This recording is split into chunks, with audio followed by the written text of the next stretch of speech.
Hello friends, આજે આપણે બનાવીશું ભાખરી પીઝા રેસીપી. તો તમે જોઈ શકો છો કે એના માટે મેં અહીંયા વેજીટેબલ્સ જે યુઝ કરેલા છે તે લીધેલા છે. ડુંગળી છે, કેપ્સિકમ છે, કોબીજ છે, ગાજર છે અને મકાઈ છે. ત્યાર પછી આ બધા વેજીટેબલ્સને મેં ચિપ્સમાં કટિંગ કરી લીધું છે.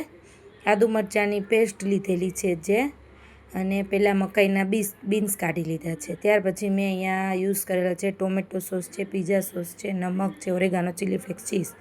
ત્યાર પછી એક ફ્રાય પેન મેં લીધેલી છે, તેમાં હિંગ એડ કરીને બધા વેજીટેબલ્સને આપણે થોડા થોડા, બહુ એકદમ કૂક નથી કરવાના, અધકચરા આપણે એને બધા વેજીટેબલ્સને વન બાય વન કૂક કરી લેવાના છે. એમાં સૌપ્રથમ મેં પહેલાં અહીંયા ડુંગળી લીધી છે, એ થોડી ટ્રાન્સપરન્ટ થાય એટલે એમાં આદુ મરચાં એડ કરેલા છે. આદુ મરચાં એડ કરીને ત્યાર પછી મેં એમાં ગાજર લીધેલા છે.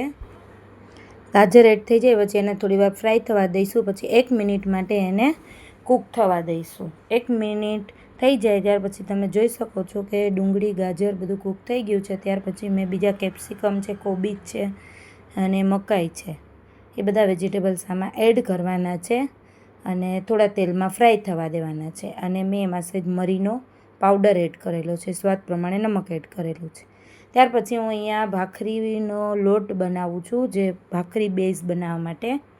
એના માટે મેં અહીંયા 2 કપ ભાખરીનો લોટ લીધેલો છે. એમાં મેં 3 મોટી ચમચી તેલ એડ કરેલું છે અને સ્વાદ પ્રમાણે મીઠું નાખીને મોણ થોડુંક સરસ એડ કરવાનું છે. એટલે ભાખરીનું જે પીઝા બેઝ બનશે એ આપણું ક્રન્ચી બનશે. ત્યાર પછી એનો આપણે ભાખરીનો લોટ બાંધી લેવાનો છે, આપણે રોટલી કરતાં થોડો ટાઈટ, તમે જોઈ શકો છો. ત્યાર પછી એને નાની એવી ભાખરી બનાવી લેવાની છે.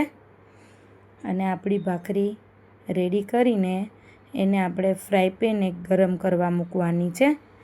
અને ફ્રાય પેન ગરમ થઈ જાય એટલે એને કૂક થવા દેવાની છે એક સાઈડ, એમનામ જ, કશું એડ કર્યા વગર ઘી તેલ.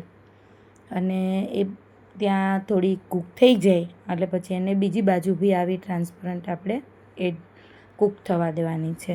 અને ત્યાર પછી એમાં 1 ચમચી પેનમાં ઘી એડ કરીને અને આપણે એને પાછી એક બાજુ એકદમ સરસ ગોલ્ડન બ્રાઉન થાય એ રીતે આપણે એને કૂક કરવાની છે. પછી આપણે એની ઉપર આપણે પીઝા સોસ લીધેલો છે એ સ્પ્રેડ કરીશું.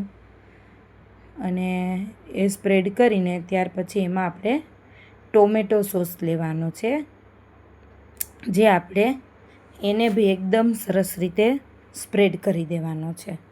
ટોમેટો સોસ સ્પ્રેડ થઈ જાય એટલે આપણે એની ઉપર જે આપણે પેલા વેજીટેબલ્સ જે આપણે અધકચરા ફ્રાય કરેલા હતા તેને મેં અહીંયા સ્પ્રેડ કરી લીધા છે. તેની ઉપર આપણે ચીઝને સ્પ્રેડ કરી લીધું છે ખમણીની મદદથી નાની.